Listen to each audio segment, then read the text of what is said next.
औज़ुबिल्लाहिमिनश्शैतानिर्रजीम बिस्मिल्लाहिर्रहमानिर्रहीम। अस्सलामुअलैकुम ख़वातीन व हज़रात, मैं हूं आपका होम्योपैथिक डॉक्टर रिजवान साकिब और आपसे मुखातब हूं शमा होम्यो क्लिनिक लाहौर पाकिस्तान से।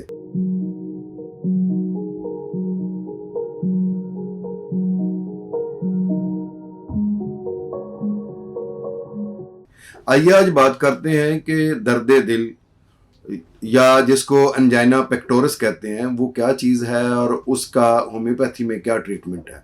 आप देखें कि कभी जाते जाते आपको नज़र आएगा कोई 40-45 साल की उम्र में एक मर्द जो है वो फौरी तौर पर यहाँ हाथ रखता है और चेहरे के एक्सप्रेशन जो है वो शदीद किस्म के होते हैं और वो इस कदर तकलीफ़ में होता है कि वो दिल को जकड़ कर पकड़ा होता है उसने और वो शदीद उसको दिल का एक जो है वो दर्द हो रहा होता है। ऐसे लगता है कि यहाँ पर उसको कोई गोली लगने का सा दर्द हो गया है।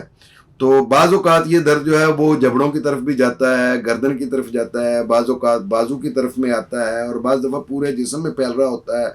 और बाज़ पेशेंट्स में ऐसा होता है कि ठंडे पसीने आना शुरू हो जाते हैं, त्रेलियाँ आना शुरू हो जाती हैं, इसके अलावा टांगें ठंडी हो जाती हैं और मरीज़ बाज़ औक़ात बेहोशी में चला जाता है। और बाज़ औक़ात बहुत सारे ऐसे केसेस भी देखने में आते हैं कि जिसमें मौत वाक़या हो सकती है।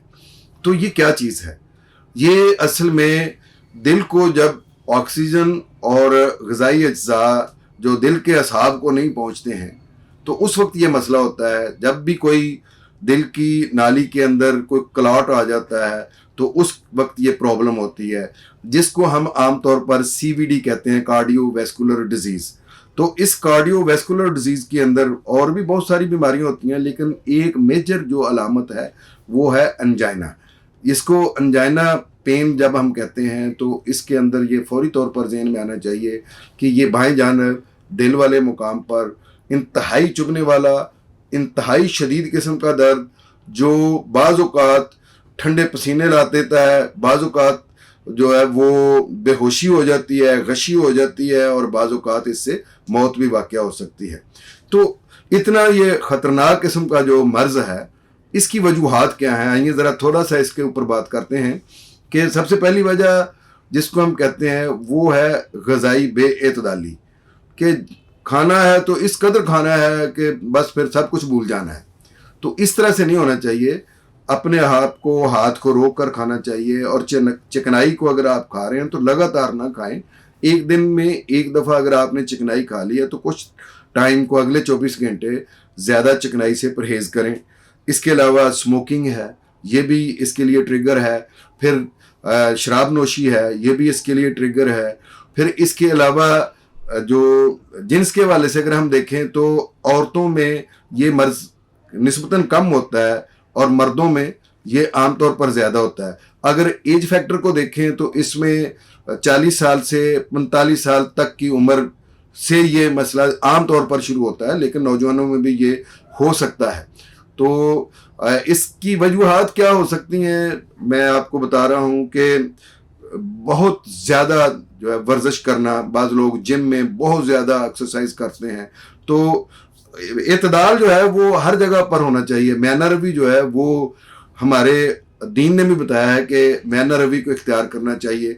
और इसी तरीके से आप एक्सरसाइज बहुत ज़्यादा करते हैं बेतहाशा, तो उसकी वजह से ये हो सकता है। और बहुत ज़्यादा चिकनाई खाते हैं, बहुत ज़्यादा नमक खाते हैं, बहुत ज़्यादा स्ट्रेस लेते हैं, टेंशन लेते हैं, डिप्रेशन लेते हैं, तो इसकी वजह से भी ये अंजाइना हो सकता है। अपने आप को मसरूफ़ रखें, लेकिन अपने जिस्म को कुछ रेस्ट भी देने की कोशिश करें ताकि आपका जिस्म जो है कुछ देर के लिए रेस्ट ले और रोज़ाना वॉक करने की कोशिश करें, 5 वक्त नमाज को मामूल बनाएं। और एक बात और मैं आपको बताऊं, बड़ी पते की बात है वो ये कि देखें हमारी जो नालियां हैं उनके अंदर प्लाक बनना शुरू हो जाते हैं, क्लॉट बनना शुरू हो जाते हैं जो दिल की नालियां हैं। तो उसकी वजह से ये अंजाइना होता है, क्योंकि ऑक्सीजन की सप्लाई और ग़िज़ाई अज्ज़ा की सप्लाई दिल के पट्टों को पहुंचना बंद हो जाती है या कम हो जाती है, जिससे ये अंजाइना होता है और उसकी वजह वो प्लाक होती है। तो प्लाक क्यों होता है? ये जब हम ज़्यादा चिकनाई खाते हैं तो हमारी नालियों में वो जमा होती जाती है। तो उस जमा होने वाली जो پلاک ہوتی ہے اس کا ایک دفعہ اس کی صفائی ضروری ہے. جیسے آپ دیکھیں کہ سالانہ بال صفائی کا ایک جو ہے وہ مہم چلائی جاتی ہے کہ ندی نالوں سے اور یہ جو کھالوں سے اور نہروں سے بال کو نکالا جائے تاکہ وہ نہریں اور وہ ہمارے جو کھالے ہیں وہ صاف ہو جائیں. تو اسی طریقے سے ہمیں بھی سالانہ بال صفائی کا جو دل کی نالیوں کی صفائی کا اللہ تعالیٰ نے ایک بہت زبردست انتظام کر کے دیا ہے. وہ کیا ہے؟ وہ فاسٹنگ ہے. رمضان روزے سال میں 1 مہینہ جو بندہ ریگولر روزے رکھ لیتا ہے اس کے جتنے یہ پلاک ہوتے ہیں وہ سارے ختم ہو جاتے ہیں, صاف ہو جاتے ہیں. دل ایک دفعہ پھر فریش ہو جاتا ہے, دل کی نالیاں پھر فریش ہو جاتی ہیں. کارڈیو ویسکولر ڈیزیز جس کی ہمیں ٹینشن ہوتی ہے کہ اس کی وجہ سے انجائنا نہ ہو جائے, اس کی وجہ سے ہارٹ اٹیک نہ ہو جائے, اس کی وجہ سے برین ہیمریج نہ ہو جائے, اس کی وجہ سے اور بہت سارے مسائل جیسے گینگرین تک اس سے پیدا ہونے کا خدشہ ہوتا ہے, وہ صرف 1 ماہ کے ریگولر روزے جو ہیں وہ اس چیز کو کور کر سکتے ہیں. تو یہ اللہ تعالیٰ نے بال صفائی کا سالانہ ایک بہترین پروگرام بتایا ہوا ہے. آپ کو بھی اس پر عمل کرنا چاہیے. سالانہ 1 دفعہ اپنی نالیوں کی بھی بال صفائی کریں جس طرح سے آپ اپنے نہروں اور کھالوں کی بال صفائی کرتے ہیں. اور اگر خدا نخواستہ آپ کو کسی قسم کی بھی کوئی کارڈیو ویسکولر ڈیزیز ہے یا انجائنا کا مسئلہ ہے تو آپ ہومیوپیتھک میڈیسن کو آزمائیں. یہ میڈیسن بہت اچھی ہے, اس کے ذریعے سے آپ اپنے اس مسئلے کا حل کر سکتے ہیں. جزاک اللہ, بہت شکریہ. اللہ حافظ. السلام علیکم.